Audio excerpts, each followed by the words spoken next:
Please come with me on a flight of God-given imagination, a journey into Psalm 118, a journey into darkness. It's just after 7 p.m. on an April evening, late Thursday for us, but early Friday for those in the story who count days differently. We find ourselves down in the Kidron Valley. The evening air is cooling fast. Above, in the failing light, looms the massive bulk of Herod's great temple. Below, the brook Kidron babbles its way towards the Arabah to empty its lively waters into the Dead Sea. The gathering stillness is gently broken by the sound of men. A small group of men, 12 or so, coming down the path from the city. From a distance, they can be heard singing a song instantly recognizable as Psalm 118.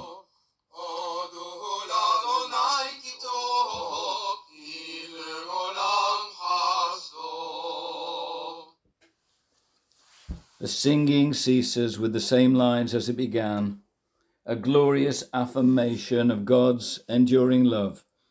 One lone melodic voice leads, "Give thanks to the Lord, for he is good." And then the response, like waves breaking on the seashore, "His love endures forever." And now the little band passes in silence down into the darkened valley, then on to the Mount of Olives and the garden called Gethsemane. Psalm 118 is the last of the 6 Egyptian Hallel or praise psalms. They are traditionally sung at Seder, the Jewish Passover meal.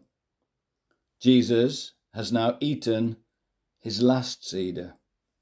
Jesus now sings this psalm for the last time. He's known the psalm from childhood. It must have informed his growing sense of identity and his understanding of what his mission was to be. He'd ridden into Jerusalem for Passover only 6 days earlier on a donkey. He was greeted by ecstatic crowds. On their lips, 2 lines from this psalm: "Hosanna, save Lord. Blessed is he who comes in the name of the Lord." This is a processional psalm. Every word must have resonated with Jesus as he processed towards his destination. Bind the festal sacrifice with ropes and take it up to the horns of the altar, he had sung. His time was at hand.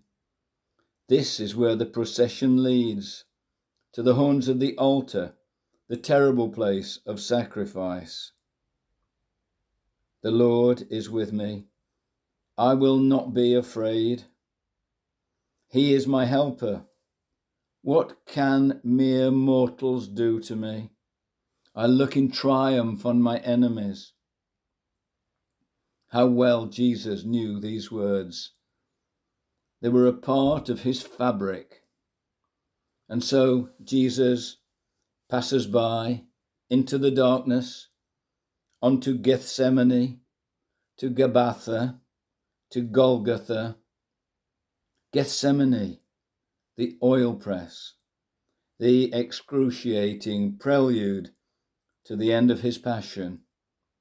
Gabbatha, the pavement, where the conspiracy of wicked men will condemn the author of life to a cruel death.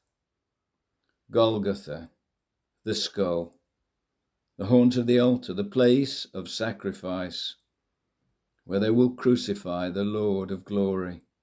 And all this, long anticipated by Jesus from the scriptures.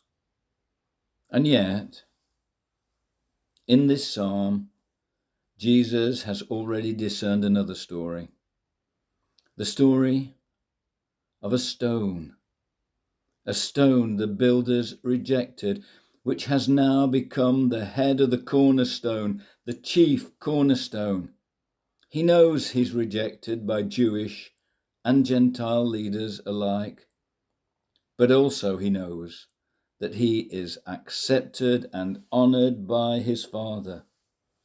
Behold, I am laying a stone in Zion, a tested stone, a precious cornerstone for a sure foundation. A cornerstone, you see, holds the whole building together.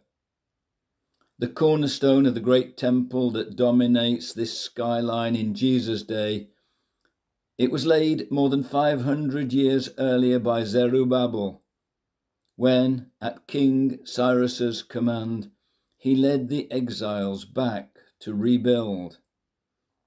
Soon, Jesus told his followers, not one stone of this beautiful building will be left upon another. 40 years later, it was utterly destroyed by Roman legions. Its predecessor, the temple built by King Solomon almost 1,000 years before, had been sacked by the Babylonians. Both temples were destroyed when Yahweh acted in judgment against his people Israel's sinfulness. No cornerstone will hold a building together against Yahweh's judgment. But Jesus is on his way to establish a different temple in which the whole building, Jews and Gentiles, will be joined together to become a holy temple in the Lord. And now, with Jesus as chief cornerstone, all those who trust in him are like living stones being built up into that temple, a temple where God has taken up residence and will take up residence forever, as was his purpose from before creation began, to make his home with his image-bearing creatures. Jesus and his disciples sang. The church triumphant still sings, and we with them. The Lord has done this. It is marvellous in our eyes. The Lord has done this on this very day.